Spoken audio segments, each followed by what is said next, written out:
Hi, my name is Shida, also known as Nurse Shida. Welcome to my YouTube channel. Today I'll be talking about different entry-level Masters in Nursing programs. This is a topic that I get questions about all the time because I did an entry-level Masters in Nursing program. It's a clinical nurse leader program. So I only know about 3 different types because they were the ones that I researched when I was applying to nursing school. Of course, new programs pop up every day. Nursing is a continuously evolving field.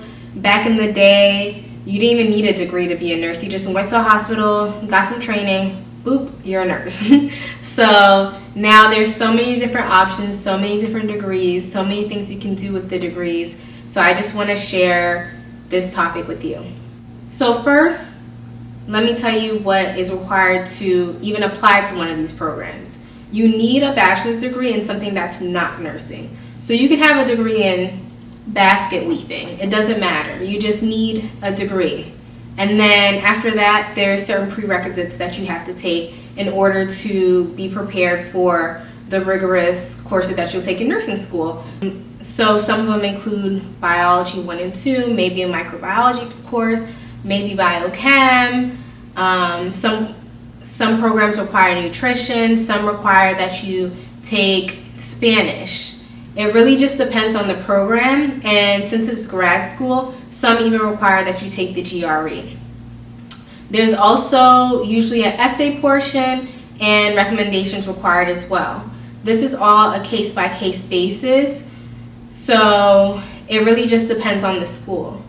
And of course, there's typically an interview portion because it is grad school, so they want to meet you before they let you come into their program.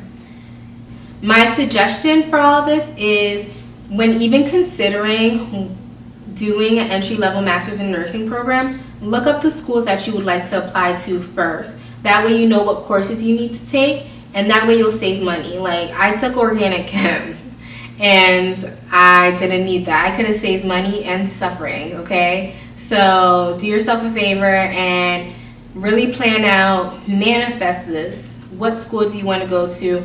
Look at what the requirements are and take your courses, get your requirements in, get your community service in, whatever extracurriculars you need to be competitive, get those in and plan on applying to that program. Just do everything needed for that program and comparable programs. So, like I mentioned before, I only know about 3 types of entry-level Masters in Nursing programs. So the first that I'll go over is just the general entry-level Masters in Nursing. So with that program, there's no specialty involved. I must add that all these programs that I've seen anyway, they are accelerated. So with the general entry-level degree, you would do the courses that you need to be a BSN, the same courses that the Bachelors in Nursing students take. Then you would also take the research courses needed in order to be considered a master's degree student. So typically with these programs, you work towards your own research and you create a poster and write a paper. Some people choose to publish their paper, but it's up to you, it's your choice. Typically people in those types of programs will go back and choose something that they want to specialize in. And by this I mean, for example, with all these entry-level programs, if you want another master's, typically you just need a certificate. So let's say I wanted to become a nurse practitioner. There's some master's programs that I can do a year certificate and then I'm an NP. So that kind of saves some time. Although the entry-level MSN is much pricier on average than a accelerated BSN, it does help you save some time. So I guess that's a way to justify charging us an arm and a leg and asking for our firstborn for the degree. So the second type of degree is the one that I have, which is the clinical nurse leader option. Basically with that, you also take a few courses on how to become a clinical nurse leader. And what a clinical nurse leader is it's a nurse that works as a staff nurse, but acts as a liaison between management and the other staff nurses. And they also implement evidence-based practice on the floor. So they'll look up new things that are going on in research and bring it to management and say, hey, we should try this out, or this isn't realistic for us because of X, Y, and Z. Because as a staff nurse, they know what is realistic. They know what their peers are thinking. They know what they're thinking. They know what's going on. And they're trained to stay up to date with research and finding ways to implement those research, evidence-based practice processes into their everyday practice. This is an important role because we're typically behind research roughly 10 years. So to have someone on staff whose job it is to stay up to date, to keep everyone else up to date, is really important. I think that that's a pretty cool job to have, and it's also an important job to have. So with my program, after you graduate, you can take the exam. Actually, I believe anyone can really take the exam, even if you didn't go to a CNL program. If you went to a different type of nursing program, you can still take the CNL exam and be CNL certified. So that's an option as well. It's just that we're a CNL program because we have to take the CNL course, and we're given study materials to excel in the exam.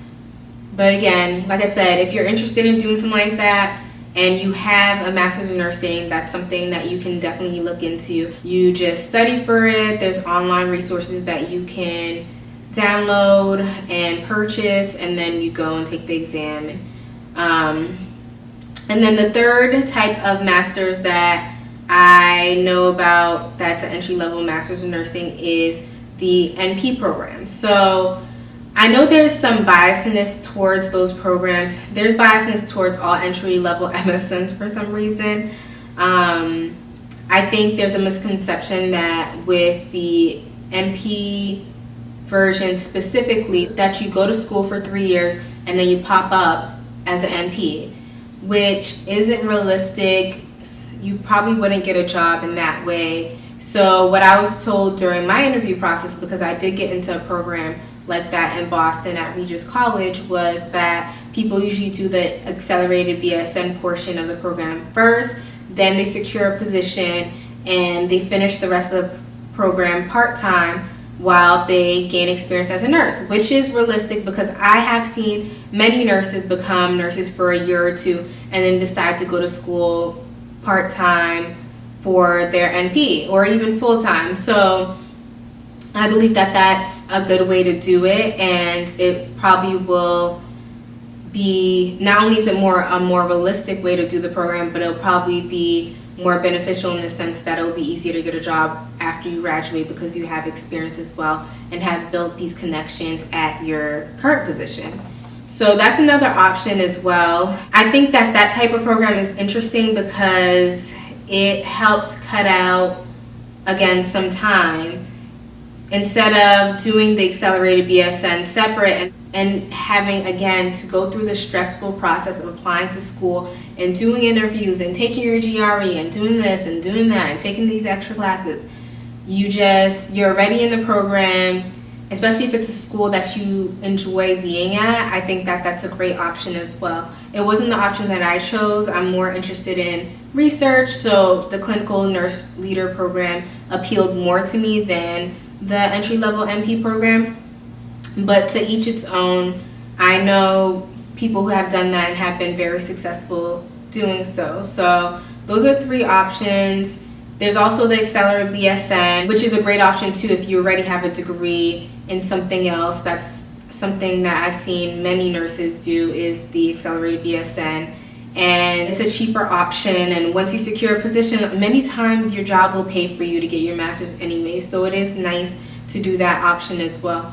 Everyone's different, and your journey to and through nursing is going to be different than everyone that you know, so you just really have to find what's best for you. I hope that this video helped you narrow down the different types of programs that you would like to apply to, or at least help clear up some misconceptions, because I get so many questions, people asking me if I'm NP and how do I have a master's if I am not a nurse practitioner? And there's just so many different types of master's degree in nursing too. So even if I was a first degree nurse and had my bachelor's and then got a master's, I could have gotten master's in nursing / master's in business administration. I could have got a master's in nurse specialist.